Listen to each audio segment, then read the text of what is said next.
Good evening everyone, welcome to In Studio Live, the 68th edition, and tonight we're talking about intentional camera movement, and we've got a jam-packed full show tonight, lots on the show.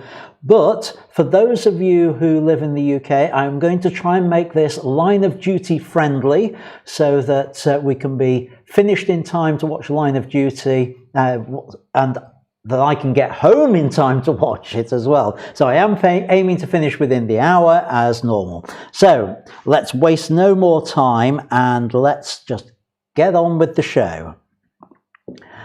So if you are new, you're not a regular viewer, then please can I ask you to hit that subscribe button, hit the like button and the share button. Don't have to do it now, wait till later in the show if you insist, but if you do, it means you'll get notified of when there's new content going up. And those of you who have been subscribed will know there's been a fair bit of content go up over the last couple of weeks on the channel, so I'd hate for people to miss it. So that's why I ask for you to subscribe and like and share. All help me promote the show, and the more I can promote the show, the more I can do for the show to help you with your photography.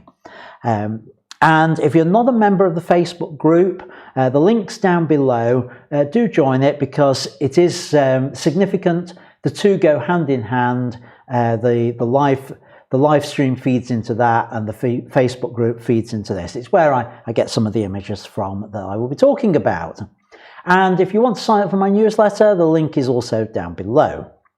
Right, about the show. It's interactive, which means please be active in the YouTube chat, comment along, agree, disagree, whatever, ask your questions, because periodically I will come and have a look what's going on in the chat, and answer any questions that come up that way. And it's a great way for me to know who's watching and who's here as part of this live stream. And if you are watching recorded, pop me a comment in the comments below, and then at least I know you've watched it that way. Okay, moving on. On the show tonight, so what have we got tonight? Well, we're looking at intentional camera movement, as I said, and I'll give you a little bit of a chat about that. I've got a special ICM slideshow as part of it. I'll be talking about exercise 2 in the before and after challenge and giving some feedback on the exercises that you've already done. And I've got a Photoshop tutorial on creating an ICM image in Photoshop. It's one which was asked about in the Facebook group, where half of it appears to have blur and half doesn't. I'm going to show you how that's created. And of course, image feedback. And right at the end, I will be revealing this week's member photo of the week. So stay tuned, and that might be your photo. Who knows? Right, we're doing quite well. We've got 18 current viewers, according to my stats. So moving along. I'm going to actually start off with the first of the feedback sessions tonight. And that's the images which were sent in via email to feedback@ians-studio.co.uk. Each week I try to give my priority in terms of feedback to the images that I received that way. Now I've had quite a few come in that way. Some have been in direct response to the challenge, which I'll deal with in the challenge section. One person's images I'm going to deal with later because I've done something special with them, which leaves, I believe, 2 lots of images for me to have a look at in here in Lightroom. So first of all, and this is quite interesting, Peter Saltiel sent me a set of 3 images that you can see at the top, and a 4th one that I have generated. If I go full screen there, you can see that's the original NEF file, the Nikon file. It's a bird on a post, And what Peter did was he cropped it in, and I think I've got the wrong image there. He cropped it in and got that, which, as you can see, because it's been cropped in, is quite soft on there, which is understandable. It's a feature of lens quality and the fact that it's a huge crop in on it when we compare it to what we've got on the original. It's just this small section here, which is a huge crop in. Now, what Peter has done with it is he's used topaz sharpening on it, and I'm still a little bit cynical about the topaz products. I know Gary's been promoting them in the Facebook group, but I think for a lot of them, for what I need, I can manage with Lightroom doing it. Now, I saw a really interesting video this week by Matt Kloskowski. Search for Matt K on YouTube and Lightroom, and he's got a video up comparing what he was able to achieve in Lightroom, Photoshop, and what Topaz can do. Now, do take that video with a little bit of a pinch of salt. It's worth watching, but he's clearly got product codes, so therefore he's probably got affiliate links, and he's going to be making money from getting people to buy it. I think the examples he's shown in Lightroom and Photoshop, I think he could do better than what he achieved in there. Having said all that, I thought this image from Peter was a really good opportunity for me to try and prove Matt Kloskowski wrong and various other people wrong. And the results were quite interesting, because this is what I got with sharpening it. So make sure I know which image is which on these. Right, yes. So that's what I got by coming in and sharpening it purely within Lightroom. So let me just go full screen with that, and I want to go full screen like that as well, so you can really see it at there. Now, I don't think I've done a bad job with that. A little bit of noise reduction, a little bit of sharpening taken place on it. There's a slight edge of a halo on there, which I haven't gone to the trouble of fixing on it. So let's just have a look at what the original was. So this was Peter's attempt, the original on it. Again, full screen. You can see how blurred that was compared to what I achieved. Now, Topaz, the Topaz sharpening achieved that. Now, I've got to say that is pretty impressive. I'm going to go out of full screen mode because I want to just do a toggle between Topaz and what I achieved. So that was the Topaz version, and that's what I've achieved. I haven't adjusted colours on there, I've just done the sharpening. So mine versus Topaz. And I've got to say, I think Topaz has done a better job on this, or rather, Peter using Topaz has done a better job on this than I managed to achieve. Having said all that, I think it comes down to what type of photography that you do. If I was doing landscape work, if I'm doing travel photography, I don't think I'm ever going to be cropping in this far and needing to sharpen at this sort of level.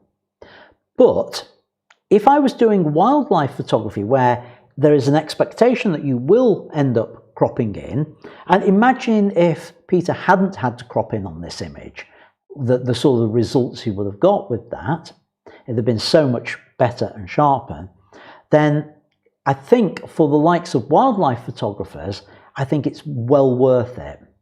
Is it worth it for me? Possibly not. So that's the my thoughts on that. As for a bit of feedback for you, Peter, on your image, it's a good shot. It's a shame you weren't able to get closer and that you had to crop in so much on it, but it's a nice image based on that. And I think I like the fact you've ended up on the thirds, you've got clean background and all that with it. So, so well done. The other image I want to talk about tonight is from Walter Reynolds, of the ones that you emailed in. Now, I don't know whether you're watching at the moment, Walter. Let's just have a quick look at the chat and see whether you've... yes, he has arrived. Right, yeah.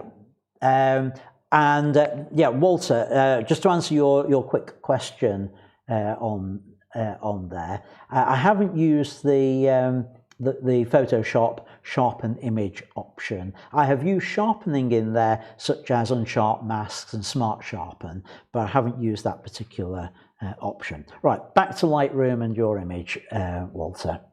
This is one of those water splash images.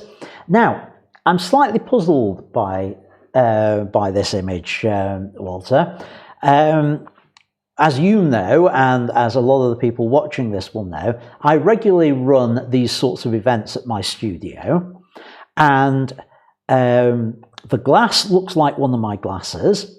The water is coloured blue, which is something I regularly do in the studio. The water in the glass is red, which is something else I regularly do in the studio. But I looked at the EXIF data and checked the date this image was created, and it's on a date, it was a Sunday morning, which I didn't have an event on. So I don't know whether it was one at my studio or not at one of my events. Maybe you could put something in the chat to explain. However, you have perfectly created the image, 2 splashes, one from either side with it. The action is frozen by using the flash duration to freeze it. The way these shots are created, at some point I will do a tutorial on these for the live stream, but it won't be in the immediate future because in order to do a live stream on it, it's going to be more or less a dedicated live stream on that topic, and I will need somebody in the studio to assist me with it, which under current rules and regs is a little bit hard to achieve with that. So I will do something on these, but the way we do them is we blacken out the room, turn the lights off, and the splash is captured. Actually, I don't know whether this one was done on account, but either way, it's a cracking image. The water is pin sharp because of that fast flash duration on there. Brilliant image, Walter. It'd be even better if it was made at my studio. I honestly don't know whether it was or not. Let's see whether he's answered the question in chat. Walter says, no, it wasn't taken at my studio. Right, no, fine. Very well done anyway.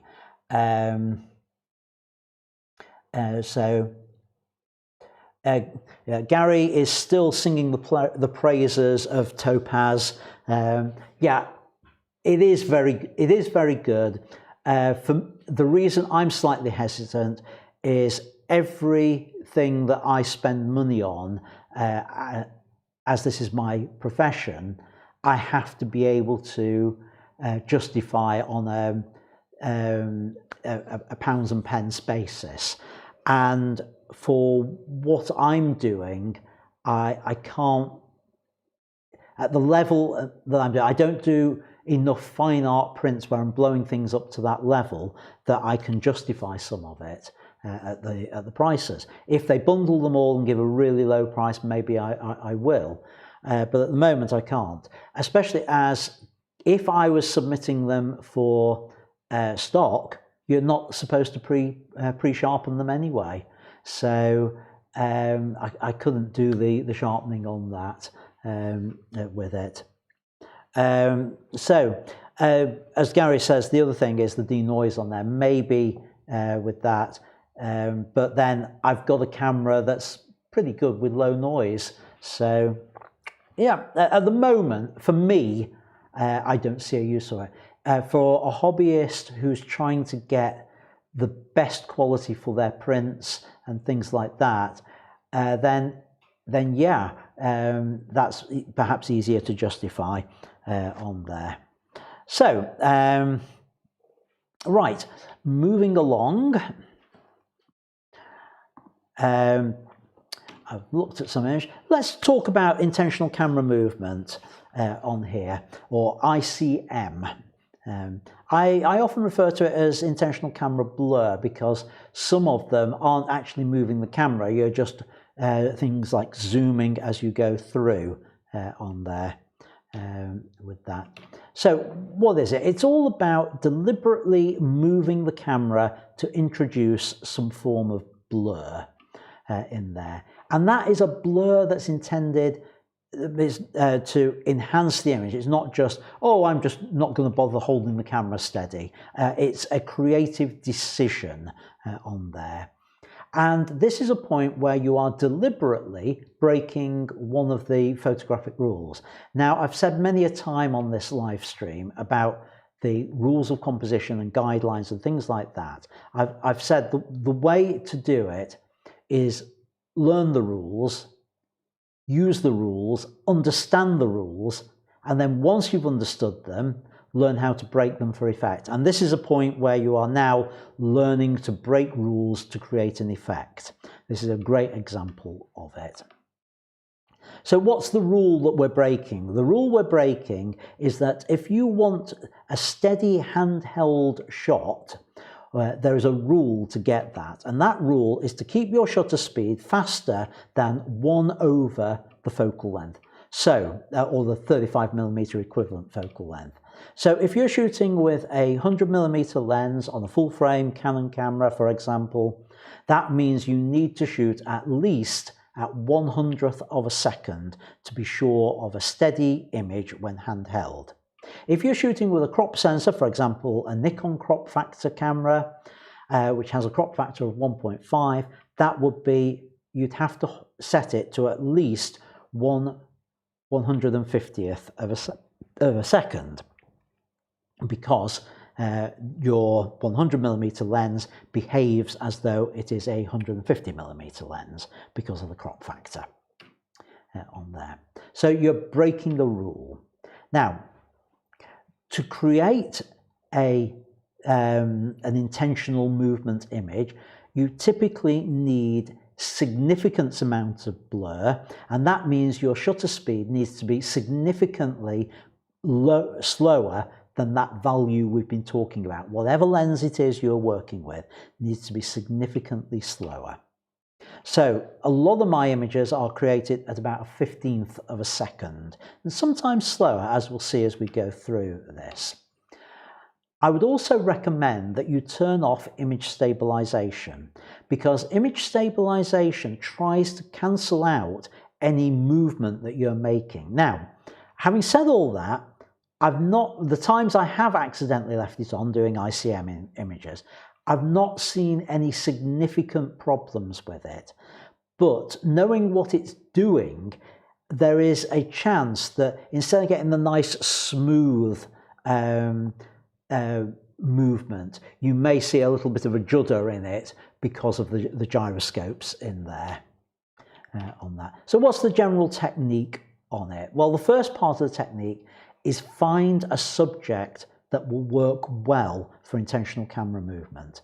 And that means it needs to be something that works with the type of ICM that you're creating. So if you want the classic vertical ICM, Things like trees or bamboo or things like that work really well with it. If you want the horizontal one, things like beaches and horizons and things like that will work very well with it.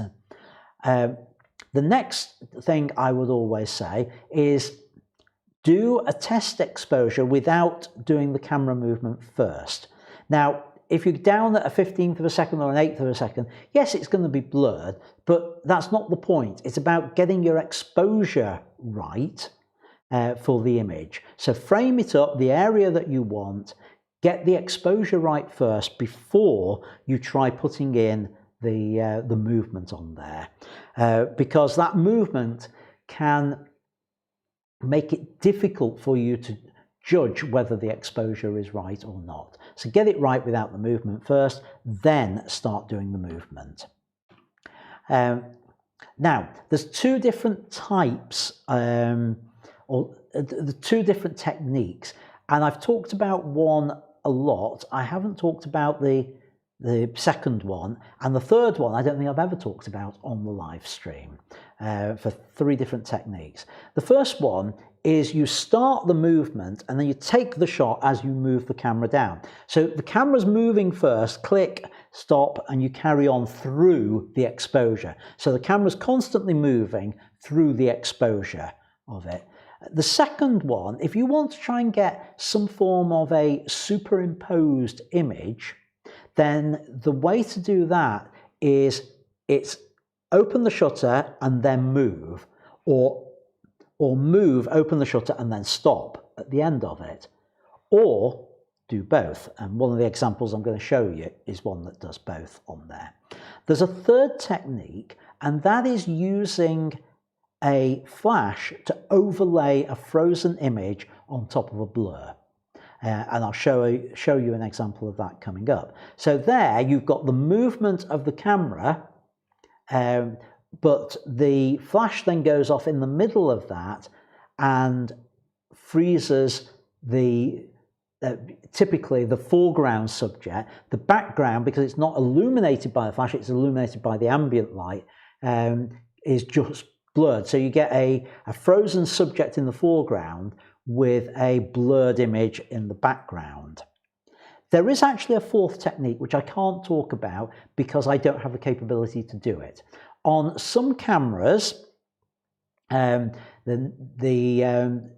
Nikons will allow you to do multi-exposure shots, and people use that to create a different type of ICM, where there is they might be moving the camera very slightly in different ways as different images go off.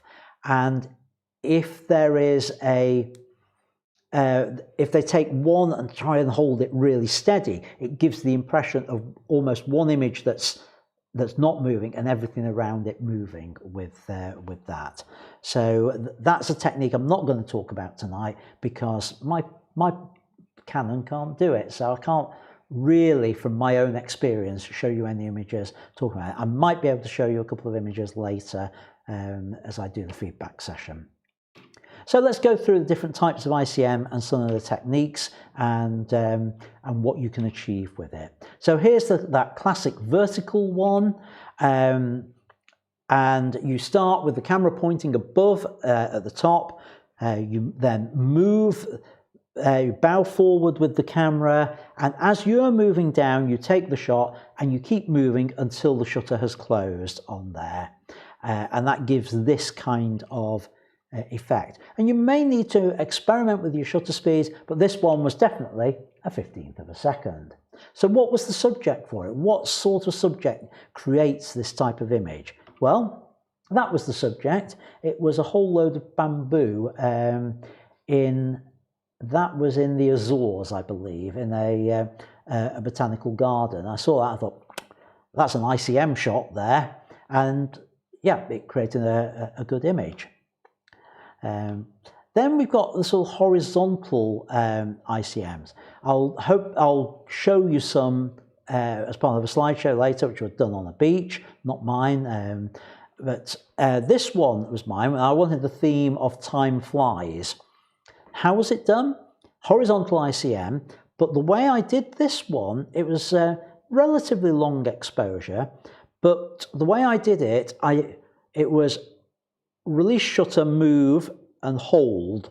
So it was click, move. So I've got a light image right at the beginning, the blur, and then the fixed image right at the end of it, showing the clock. It just gives this impression of the time, of the speed lines with the clock on there. So it started pointing left. It was click, move, and hold. And the shutter speed was 1.5 seconds to achieve it. So it wasn't a big fast move with it. I was able to do it quite slowly to get the effect on that. Then you've got rotational ICM. And this is one of my best ones with it, but it was created accidentally. I was fiddling around with settings. It happened to be 1/2 second. And as I hit the shutter, oh no, I know I've done, and I just moved the camera round to change the settings, and that rotation that I did created this effect, and I quite like it actually. So if you're doing it properly, it's to get the superimposed anchor, as I've got here, it's release the shutter, then rotate, is what I did, and that was the original without any ICM on there to show you what the original subject was like. Now this is, I put it down as rotational, but it's actually a little bit different from that. It's not just rotating the camera, because it's moving the camera in an arc with it. So it was more that sort of action instead of just rotating about the axis. I was rotating it in an arc way to create that shot, and that was a 1/15 of a second. Again, you can see how popular that is with my versions of ICM. But would you have thought that that was the original scene for it? That, I think it's in the Caribbean somewhere on that one, from what I can remember with it. But the same subject, I also did the vertical. So sometimes you can find an image that will work for both. And that one worked for both the arc and the vertical ICM type images. Next, we've got zoom blur, which is a bit different. In fact, you're not moving the camera, you're just moving the lens. You are zooming as you do it. And again, if you want, as I have with this, got a little bit of a static image overlaid, then it's release the shutter, then zoom, all within that 1/15 of a second or whatever shutter speed you're working at. If you want just the zoom, then start the zoom, and as you're zooming, release the shutter on it. So this one was 1/8 of a second to give you the idea on that. This next one was done late at night, not during the magic 20 minutes for night photography. It's street lights and neon lights, and this one I did it the other way, where I started the zoom and then released the shutter for it to give this this burst effect on there. Now, again, another zoom blur. Now, one thing to remember with zoom blurs, the center of your zoom will always be in the middle of the image. So typically you want that over your subject. So again, we're going to break another rule of composition here. We're going to stick our subject bang in the middle for the zoom blur to work. If you want that zoom blur off center, then the way to do it is to then crop it in post-production a little bit, just to move it off center slightly, as I've done with this clock one on there. And that's the easiest way to do that. And then finally, we've got the one with the flash. So with this shot, they're a little bit more complicated to set up, because you have to get the exposure bang on first. And that's bang on with flash illuminating your subject, but you've got to get the shutter speed slow enough for the background, which means you really need to do this late afternoon, early evening time, so that you can legitimately get that long exposure to do it. And then with the flash going off, the flash will freeze the lighting on my subject, which is why there's very little of her zoom. There's just a little hints of it on the edge with the bright colours like the red umbrella with that, but she's frozen with the by the flash. Everything else has got that zoom effect on there with it. Now, you can actually create this sort of image in post-production as well. And this one's a really easy one to do. It was a photograph of somebody's eyes close up, but it appears the eyes are solid, but there's a zoom effect around. So how was it done? Well, it was actually all done digitally because that was the original image. I then took it into Photoshop, duplicated the layer, and on the top layer I applied a radial zoom as there, which zoomed the image, and that didn't look good on the eyes. So I got the original image below, so I put a layer mask on and just painted through to put for the eyes to be sharp on there, and I just painted those in, but let the rest of the image be soft on that. So at this point, what I'm going to do is I want to show you some really, really good examples of ICM. And Gary sent me a collection of 16 images that he created. And what I've done is I've put them together into a slideshow, which I want to share with you now. So over to Gary's images.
Thank you very much, Gary, for sharing those images with us. I think they're absolutely superb. I'm not going to give feedback on individual ones on there because the whole is an absolutely fantastic set and one that you can be proud of with that.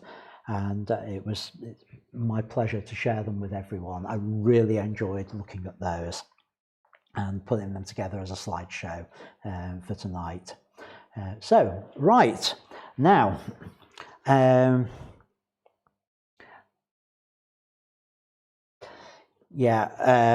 the chat, various people are saying, I have to agree, great set, stunning set of photos, Gary, all those. Yeah, everyone's echoing my theme, so thank you for sharing them with us. On that. So, right, yeah, that was the interactive bit. I already got to it. I haven't seen any questions. So, I'm going to go on to feedback. I'm now going to concentrate on feedback on the before and after challenge that we've been running on there. It's been going for a couple of weeks now. The first part was your before images, and I didn't manage to get through everyone's last week on that. I'm going to try it today. And then some of you have been doing the first exercise, which has been all about composition. So I want to talk about those on there. So far you've done the before images and you've done challenge 1. Once I've gone through those, I'm going to play in the details of the exercise 2 and what all that entails. Whoops. Right, over to Lightroom. Right, okay, I've got images from 1, 2, 3, 4, 5, 6, 7 people on here. So this is going to be interesting trying to go through all of these. Right, I'll start with Andy Grady, his images, and I think it's probably worth me doing them this way actually. These are all from a Pet's Corner place that Andy visited, and it's a nice set that Andy's put together because we've got lots of different aspects to it. Signs, lovely detail shot with the cockerel. The welcome one is probably my ordering in the thing that's put them in. That would be a first shot in a sequence. Like the one with the girl looking through there. I'm not so sure about this blurred section here, but I realised that there was probably not a lot you could do about that. Similarly with the goat here, that one, it's much more, it's looking down. I'd like to have seen it a little bit more at his level, but again, I'm guessing that there's a fence that's stopping you. But maybe, if that's the fence there, maybe you could put the camera a little bit closer to the fence on it so you're more at his level with it rather than looking down on that. Now, moving down, John Kiss.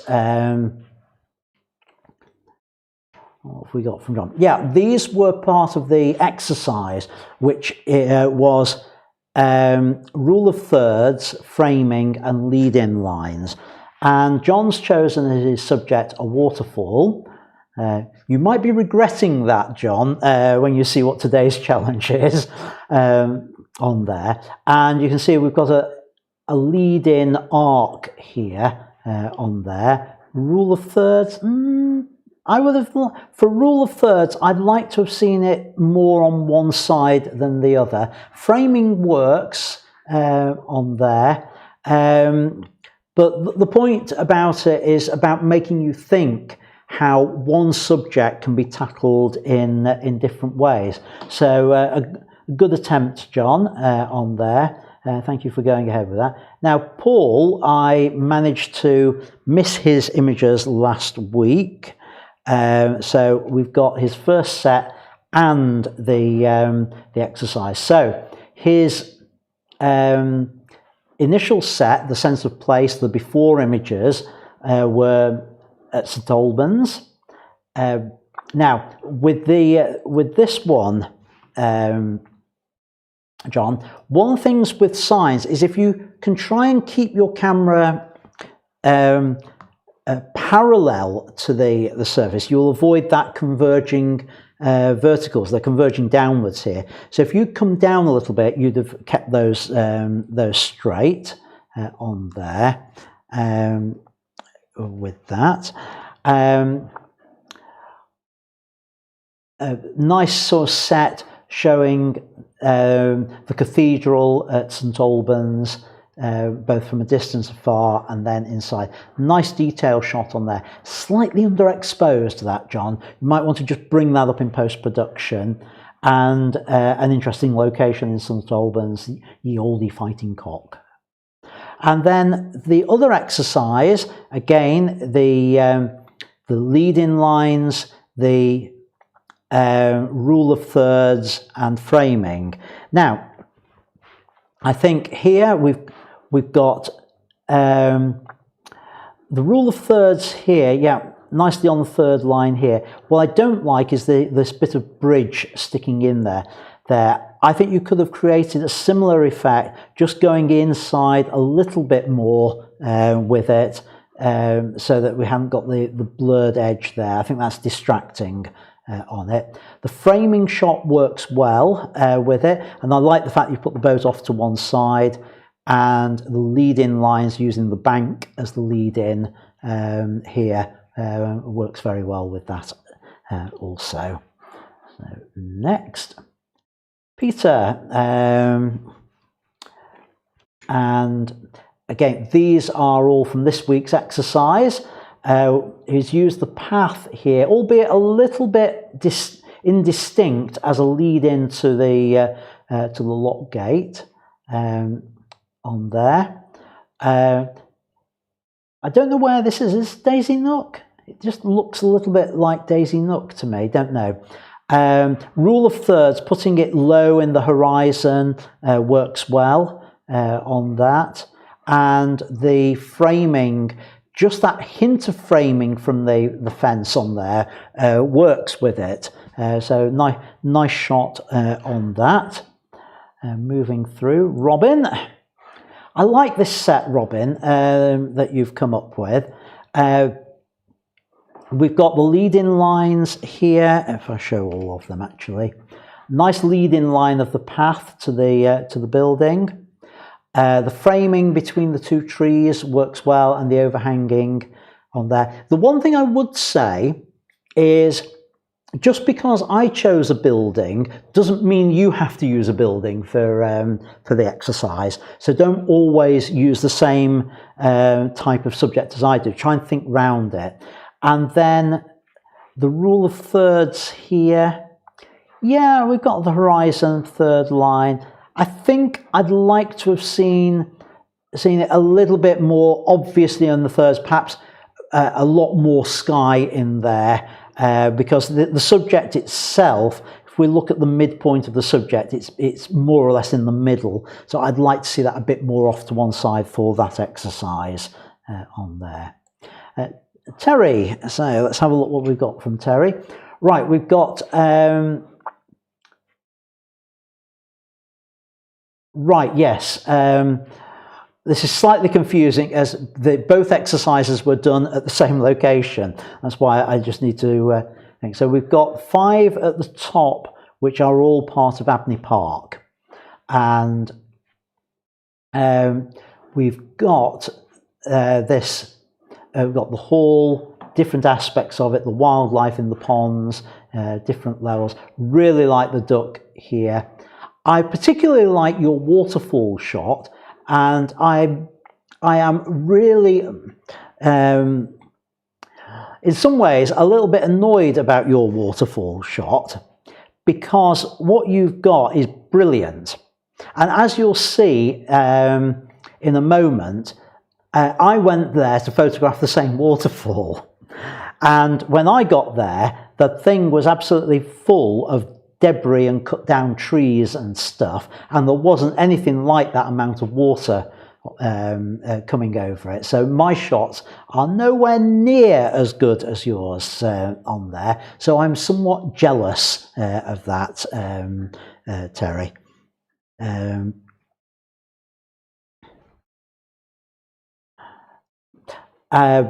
So the 3 that you chose for this exercise is lead-in lines. You said in your own comments you were struggling on that, and that's the point of the exercise. It is something that you will struggle with on there, because it's not something we often do, to take one subject and find 3 different ways to photograph it, and that's the purpose of the exercise. So no, I think what you might have got for a lead-in on there, I don't know if you'd have come in closer, whether you could have done something with the path at a different angle with it to get a lead-in line. Potentially, maybe this edge here could have been a lead-in line with it. I think this is meant to be the framing between the 2 trees on there, which is okay with it. Yeah, I'll give you that. If this is rule of thirds, then I can see you've got the horizon up there. I think with that sky, you'd have been better off having you're just stepping forward so you haven't got this branch coming in, and having the sky and minimal ground, I think, with it would have been the better option on there. And Tony, who I managed to miss last week on the thing. Oh, excuse me, folks. Right. Now, a little bit of a misunderstanding, probably me not explaining things properly on this. The first three here, first five are the sense of place shots, and Tony has chosen a church and the churchyard, which is a good subject. Just watch your verticals on things like this image to make that stand up. I like the first one, setting the scene of where you've gone. I think these two are quite similar. In fact, so much so, you could almost stitch them together as a panorama. So what you might have wanted to do is to pick one of the gravestones and do a detail shot with it to give a difference on there. I like the detail shot here. That's nicely exposed, slightly underexposed, but you'll get away with that. And then the three exercise ones. Now, this is where the misunderstanding was. It looks like you've gone back to the same location, which is absolutely fine with that. There's no reason why you shouldn't go back, but you don't have to. But what I wanted people to try and do was to try and find one subject anywhere and then have three different ways of drawing attention to it. So if it was the church, for example, you'd have one which was a framing, as you've got here, one with perhaps the path leading into it as the leading lines, and then a long shot putting it on the rule of thirds, something like that. So it's one subject with three different shots using three different techniques, rather than, as we've got here, three different subjects. But that doesn't matter. The fact that you've done the exercise, you've been thinking about the rules of composition, that's the most important part, Tony. So don't feel you have to go out and redo it or anything like that. But if you want to have a go when you're out and about to try the exercise again, then do. I'll give you more feedback, but don't feel you have to on there. You've gone out and done it, but that was the difference on that. Right, okay, so let's move on. And I'm going to introduce this week's challenge for you. Oh, and I've lost my chat again. It's done that. Let me just pull up the chat, make sure there's nothing there. Yep, just a comment from Terry on that. Right, over to the video and this week's challenge. Hello, welcome to the second challenge or exercise as part of my before and after challenge. This time we're looking at freezing the action and blurring the action.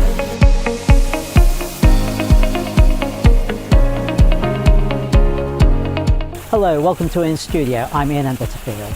This is the second exercise as part of my before and after challenge. And today I've come down to Abney Park in Cheadle and I'm going to be photographing the waterfall here. And the purpose of this exercise, it's all about getting images where you are able to freeze the action or to blur the action. And to do this, probably the easiest way to do it is to put your camera into shutter priority mode. And that means you can choose the shutter speed. What shutter speed do you need for each? Well, that's going to depend on your subject. I've chosen a waterfall, and for my first shot, I'm going to try and freeze the action on here. So, for my settings, I'm going to choose a high ISO because I want a fast shutter speed. I've got the camera in shutter priority mode, so I can choose my, my shutter speed. So let me change the ISO. So ISO up to, I'm going up to 8,000. And now, at about 200th of a second, I can take my shot. Now if you look at that image, if we come in close on the drops, even at 200th of a second, you'll find that there is some blurring on the water droplets there. So let's up the shutter speed further. This time I'm going up to 1,000th of a second, which means I'm going to have to increase my ISO to 16,000 on there. So now I take that shot, and now if we zoom in on there, you can see I've managed to freeze all the droplets, which is what we're aiming to do with this particular shot. Now, once you've got a shot where you've frozen the action, you've frozen everything, I want you to create another shot where you're deliberately blurring the action. So for this, in order to get a really long exposure, I'm going to put my ISO down as low as it will go. In this case, I can go down as far as ISO 50. So dial that in. I can now turn my shutter speed down to 1/4 of a second. And you can see on that shot, there is a certain amount of blurring in the image, but not a huge amount. So I want to go down further, so I'm going to turn the shutter speed down to 2 seconds. Now that's coming out at f16 on there, and let's take that shot. Now you can see if we zoom in on that image that the detail is all blurred with that lovely candy floss effect of the waterfall. So that's the exercise, is to find a subject that you can freeze the action and you can blur the action with. Now, what do you do if you haven't got a waterfall? Well, you could find something else. Maybe a main road, maybe traffic going by, you could do that. And you could do a blurred traffic image, like this one, or you could do one which freezes the action so that you can see all the details. The purpose of the exercise is to learn how to control the final image, whether you want it blurred or not. Once you've got your images, whether it's a waterfall or traffic or something else, then process them as you normally would and upload them to my Facebook group. You can find a link for the Facebook group down below this video. So, thanks for taking part in this before and after challenge. I look forward to seeing your images, and until next time, keep making great photos, and I'll see you in the next video. Bye for now. Right, yes, that was the challenge for the coming week. 2 shots of the same subject, whatever it is, 1 frozen, 1 blurred, and make sure you zoom in and check you really are frozen and you really got the best blur that you can get on there. So good luck with that, folks. Now, time is against me tonight on what we're doing. So the other thing just to say on the before and after challenge, if you are new to it, you haven't started yet, that's absolutely fine. If you have a look on the YouTube channel, you'll see the introduction to it about the before images, and then last week's about the composition. Have a watch of those and just do it at your own pace. If you're behind, it doesn't matter. It's more important that you do the images and you just work through the stages. So if you're behind, don't worry, just get on with the next section that you're at and just work your way through that way. And do let me know, those of you who are doing the challenge, whether you're finding it helpful, whether you're finding it interesting and useful on there. Tonight's live stream is sponsored as ever by you folks. The way it works is these are free, but if you find them helpful and you want to contribute financially to keeping this live stream going, keeping my business going, then you can do through the link down below, which is buymeat.com/Ian Butty. It's basically run by BuyMeACoffee. It's a chance where you can pay a few pounds just as a thank you for the live stream on there. And I say thank you each week by adding a name to my mug, and this week it's Andy Wright. So don't know whether you're watching tonight or not, Andy, but if you are, cheers. Right, I haven't got any questions in the live chat. I've managed to rescue it, got it back. Let's head over quickly now to Photoshop. I'm going to show you how to create an ICM image in Photoshop. So here is the image that I'm working with. It's a similar image to the one that got posted to the Facebook group the other week. And what had happened with that was all the foreground stuff wasn't blurred, but the background was. So here is how you do it. It's a solid image to start with. You then need to unlock the background. Let me go full screen on this so you can see the full detail. I've unlocked the background. I'm duplicating that into its own layer. And this top layer, I am going to use a filter, and I'm going to go blur, and I'm going to do motion blur. And with motion blur, you have the option to choose the direction. I want it to be vertical, so that's going to be as close to 90 as I can get on there. And then the distance, I just play with it until I get an effect that I like for the background. So I'm liking that kind of effect on there. And that's really dependent on the scale of the image as to how much you need it. If I go too far, that's way too far on there. But I think something like that will do. So I say OK on there. So now I want to bring back in the solid bits. The easiest way to do that is just bring it above. Now if I mask this out to reveal the blur, so I'm going to create a mask on here. And as ever with masks, anything that's black shows through the layer below. So I'm going to take a paintbrush. I'm going to make the size up using the square bracket, a good size on there to start with. I'm going to bring the flow right down so I can just paint on gradually what I want with it. And what I want to do is I want to keep the bits near the tree in. So I'm just going to do a little gentle painting at the edges of the tree on there. And you can see I can do a little bit more on that as I move further out. So basically majority of that tree stays in. And just do the same either side of that first of all, because I don't want that to be totally blurred. I want there to be some effect in there. I think those are the only two things I want to protect that way. So having now done that, I can make the brush a bit bigger, and as I start to paint over, at the top I want it to be as full on as possible. So that's going to it, and I'm keeping an eye on the mask down here, and gradually as we come down, I'm just using the fact that I've got a flow that I don't want quite as much blur at the bottom, so I'm just very gently doing it at the bottom. And you see how I'm just bringing it down so there's less blur down at the bottom to create the effect, and all the way over. Whoa, didn't mean to do that.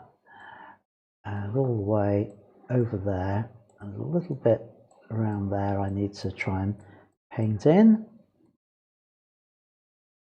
So less on there, just a little bit down as we get near the horizon area, quite solid up at the top, like that, and then just paint down, paint down, paint down. So it's more higher up than it is further down. Now, again, I've got some solid bits around the edge of that tree that I don't want. So again, I can just paint those through, try and keep the tree unblurred, as it were, or just a hint of a blur on there with it. And same over here. Just little bits I need to deal with. And that is it. Now, if I control click on the mask, oops, no, didn't mean that. Alt click on the mask, you can see how I've masked it.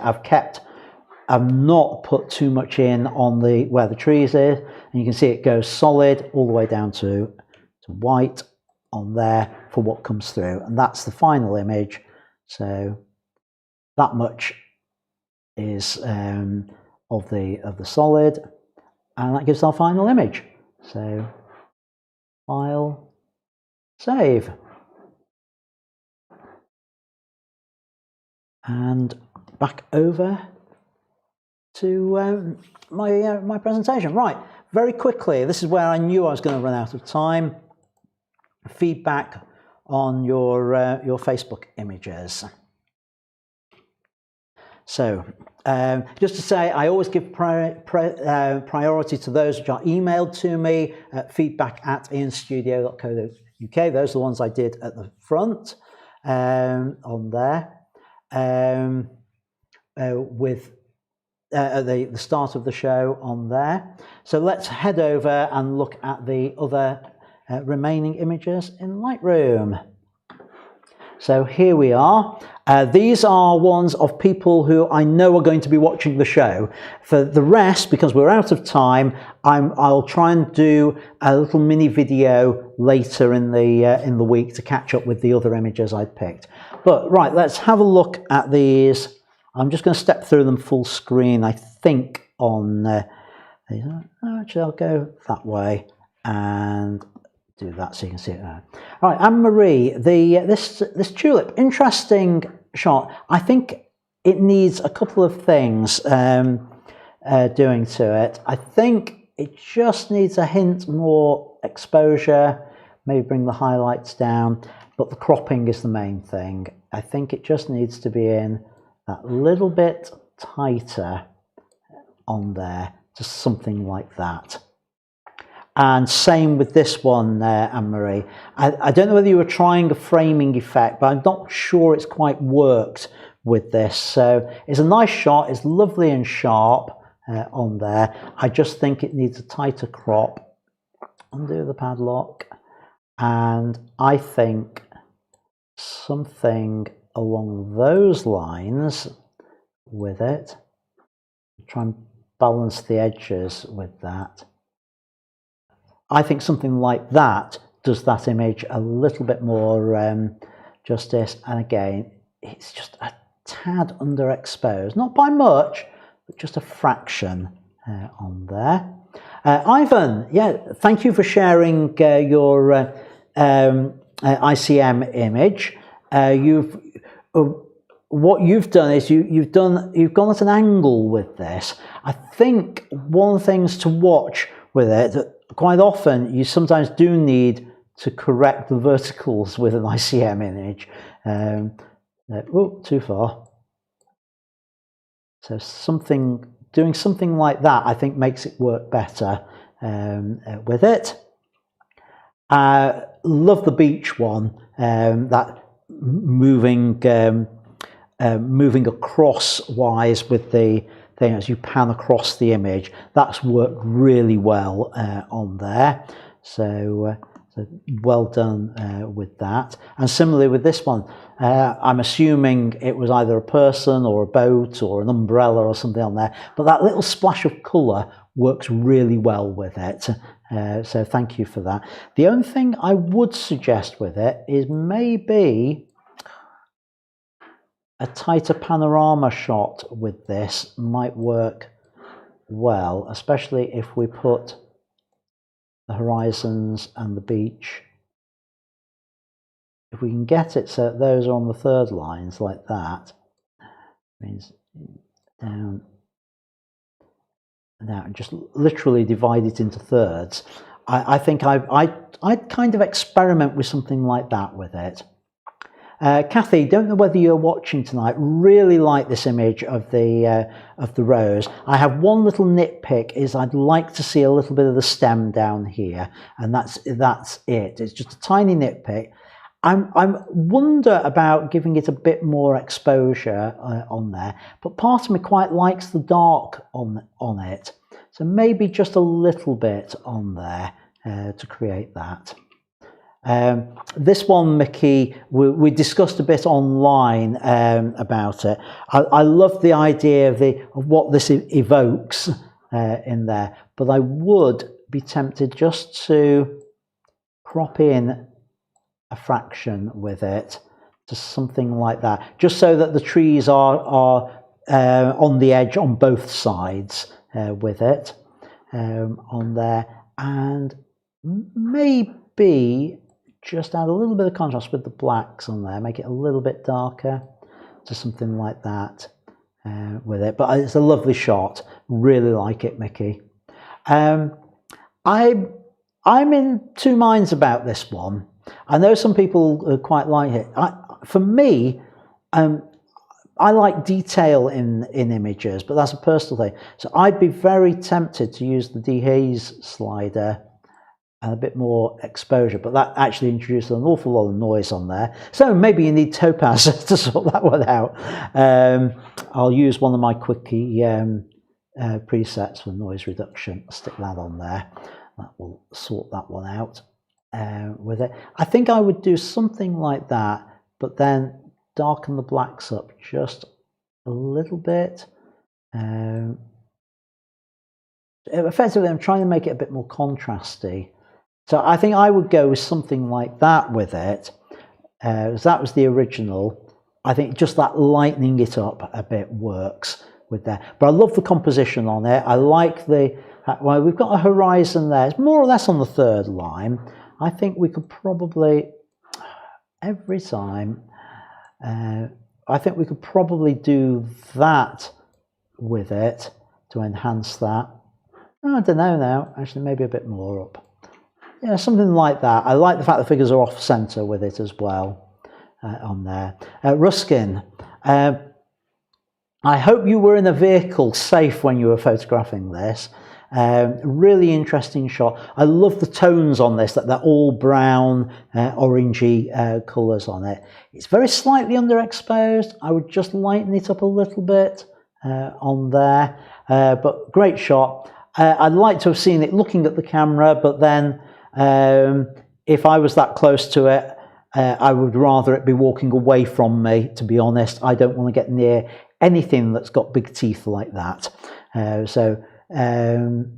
My really sort of thumbs up for being able to get it. I really hope you were in something that wasn't putting yourself in danger getting that shot. Sue, thank you for sharing your oil and water photos. Those were from we did the tutorial last week on the show. I think you could do a little. You can have a bit more vibrance, a bit more contrast to some of these. Now I've got the contrast, I don't need quite so much saturation, but I think the contrast maybe would help with some of those. Again, it's personal preference on the type of thing that you want with it. I like that one, but I think it's a bit underexposed. I would lighten it up. Like the blue and yellow work well together because of where they are on the colour wheel with that. And also, Sue, this was one of the other effects we were talking about earlier on, about multiple exposures creating this sense of movement. And this is deliberately multiple exposures of the trams. And it's a lovely set here that Sue's done. I must have a go at doing this type of shot. Now, I can't do it in camera because my camera won't allow me to do it, but I like some of the effects that you've got here with the multiple exposures and then just bringing them together. I could do it with post-production on there. I've got to share this one from Terry. He was in the studio here on Friday for a special shoot. Great shot. He was just doing it to share the image because it was shot at my studio. Really like it on there. I know there are more than just this Head and Shoulders. There's a bit more to it than this, but this is all that's available. The only absolutely tiny nitpick, Terry, I said I wasn't going to critique it, and he said that I could, is I'd like to have seen that. I don't like the dress just touching the frame there. Now, I know you've got lots of other shots with that, but that's It's an absolutely tiny nitpick. I think it's a lovely shot, well brought together by the creative team, and it was a team effort with stylists and assistants and the model all contributing to parts of the shoot. I mean, even I contributed a glass and a candelabra to it.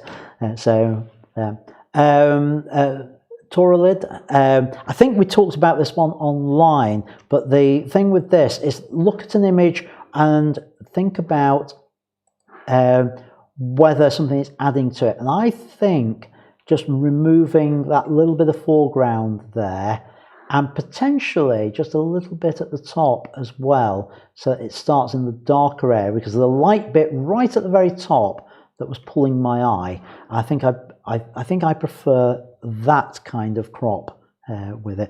I've just spotted something. There's a little bit sticking in there, so I'm just going to bring that in just a fraction as well on there, and I think that works really nicely on that. To CP, my apologies if I'm not pronouncing your name right. I know this is a phone shot. I think you've post-processed this, and we've got a little problem with it. Bits of the white are overexposed. Now, what that tells me is that I think the original image probably was something like that when you'd taken it, and you've tried to bring it back, but of course there's no detail in those white areas.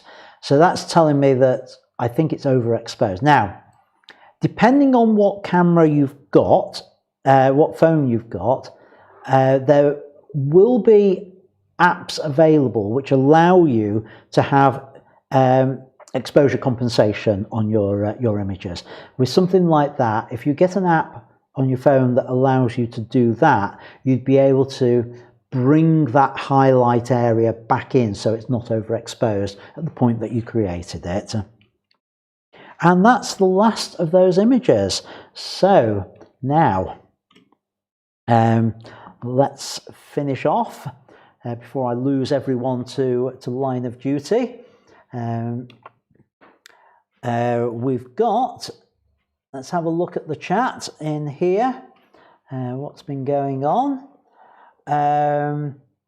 Terry asking, do you zoom in or zoom out to create those either? Yeah, either or both is, it's just, and Gary was saying, yeah, if you hold the lens and twist the body, you get the spiral effect. That's because you can move you're effectively moving the body as well with it. So that's how you get those sorts of effects. Actually, yeah, no, you get the rotational and the zoom. Yeah, that is the spiral effect with that. So that's the comments on there. Right, moving on. That was the last thing. So it's only finishing thing is to reveal the member photo of the week. Sorry, I've overrun again, but the member photo of the week this week is, drum roll, it's this one by Kathy Hancock. And I did go for it. I haven't lightened the image, but I have done a slightly different crop to go on the banner. And this is how it looks on the banner. And I just thought that would make a superb banner photo this week. So that was my choice. I'll be changing that on the display very shortly.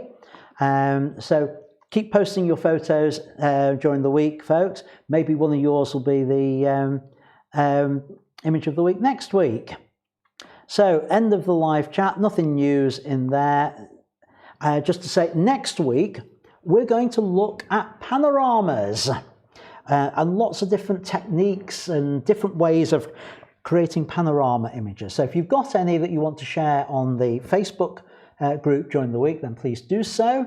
Also, don't forget the before and after challenge, those of you who are doing it. Those of you who aren't, then go and have a look at the other videos, and why not join in? It doesn't matter if you're a week or so behind everybody else. It really doesn't. So thank you everyone for watching, and I'll see you next week. And until then, Thanks for watching and keep making great photos. Bye for now.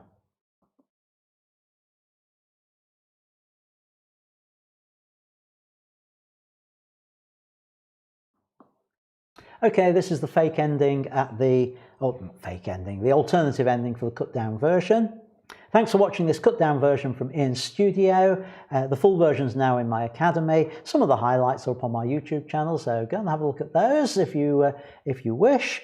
And if you want to see the full version, you need to join the academy. It's only £6 a month or £60 a year, and there's lots of other resources in there as well. So thanks for watching, and until next time, keep making great photos, and I'll see you in the next one. Bye for now.